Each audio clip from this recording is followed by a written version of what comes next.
Evening. There have been many explanations offered for why, in one of the times of the greatest political turbulence in American history, there has been comparative apathy in places that have been past venues for public protest. One answer, that the administration has been outstanding in cherry-picking not just intelligence, but also the makeup of the crowds that greet or interact with its key players.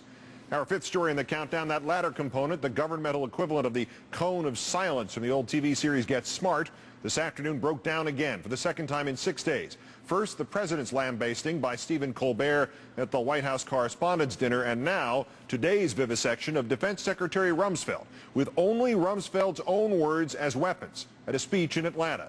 One of several interchanges with critics, in this case a former CIA analyst, lasting 4 minutes. Here it is in its entirety with fact checks.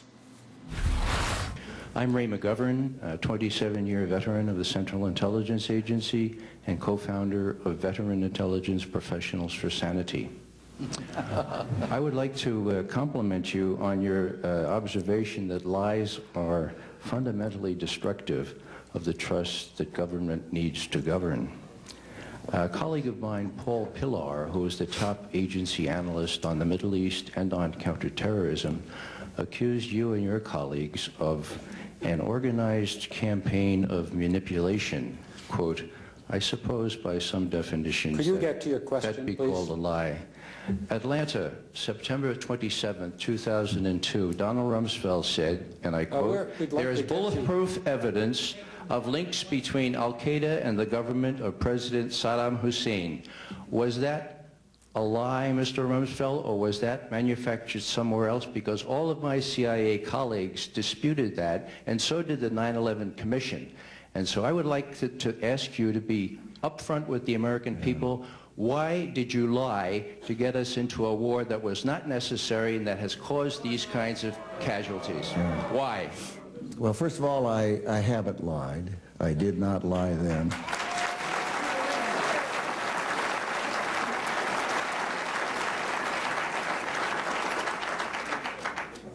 Colin Powell didn't lie. He spent weeks and weeks with the Central Intelligence Agency people and prepared a presentation that I know he believed was accurate. And he presented that to the United Nations. The president spent weeks and weeks with the Central Intelligence people, and he went to the American people and made a presentation. I'm not in the intelligence business. They gave the world their honest opinion. It appears that there were not weapons of mass destruction there. You said you knew where they were. I did not. I said I knew where suspect sites were, and we were just... You said you knew where they were, near Tikrit, near Baghdad, and northeast, south, and west of there. Those are your words. My words were that... No, wait a minute, let him stay 1 second. Just a second. Just a second, indeed. Rumsfeld's words about WMD, March 30th, 2003, on ABC's This Week with George Stephanopoulos, were, quote, we know where they are. They're in the area around Tikrit and Baghdad and east, west, south, and north somewhat. This is America, huh? Yeah. Go ahead. You're getting plenty of play, sir.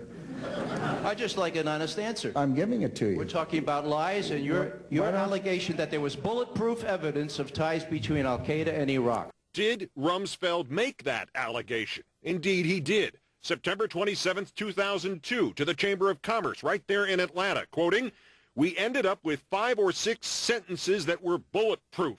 We could say them, they're factual, they're exactly accurate. They demonstrate that there are, in fact, al-Qaeda in Iraq. But they're not photographs, they're not beyond a reasonable doubt. Still, Mr. Rumsfeld again had to face his own words quoted back to him. How to do that? Change the subject. Was that a lie, or were you misled? Zarqawi was in Baghdad during the pre-war period. That is a fact. Zarqawi? He was in the north of Iraq in a place where Saddam Hussein had no rule. That's where he was. He was also in Baghdad. Yeah, when he needed to go to the hospital. Come on, these people aren't idiots. They know the story. You are Let me give you an example. It's easy for you to make a charge, but why do you think that the men and women in uniform every day when they came out of Kuwait and went into Iraq put on chemical weapon protective suits? Because they liked the style? They honestly believed that there were chemical weapons. Saddam Hussein had used chemical weapons on his own people previously. He'd used them on his neighbor, the Iranians, and they believed he had those weapons. We believed he had those weapons. That's what we call a non sequitur. It doesn't matter what the troops believe. It matters what you believe. I think, Mr. Secretary, the debate is over. We have other questions. Okay. Courtesy to the audience. In the aftermath of that, let's take the political temperature with Newsweek's White House correspondent Richard Wolff. Richard, good evening. Keith, good evening. In the parlance of sports, Mr. Rumsfeld got faced this afternoon, posterized, forced to deny his own words. Was that a make or break moment both for him and his critics?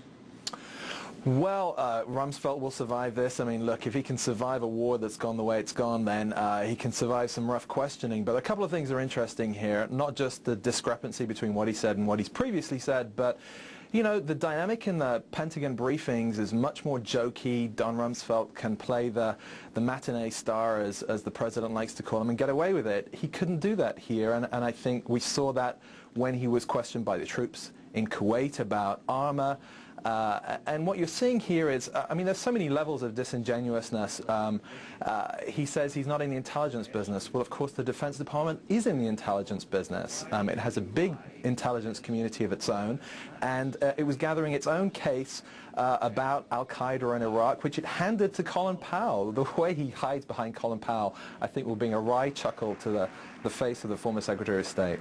Not in the intelligence business might have been a Freudian slip more than an accurate description, but when somebody goes out there and blithely denies that they said such and such a thing, and the exact thing is on tape and on the public record, how can that not result in some kind of political fallout or even disaster? I mean, charitably, it's dementia, and not charitably, it's lying.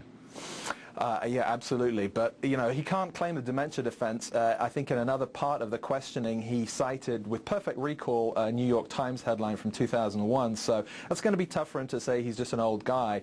And look, there is a pattern of behavior here among the people who pushed the case hardest when it came to the run-up to war. I mean, Dick Cheney went in the vice presidential debate and said he'd suggested no link between Iraq and al-Qaeda, and yet there were all those tapes from Meet the Press suggesting completely the opposite. So we've seen this before, and I'm afraid those people survive. What happened to the portable bubble defense for the administration? Obviously, we had Saturday and Stephen Colbert at the White House Correspondents' Dinner. Then there was this Ray McGovern, the woman with the war crimes banner who was carried out. There were at least 3 other hecklers. What happened to the pre-screening of dissenters, or are they now in a situation where they just don't have enough people who are still buying this stuff to fill up a hall with them?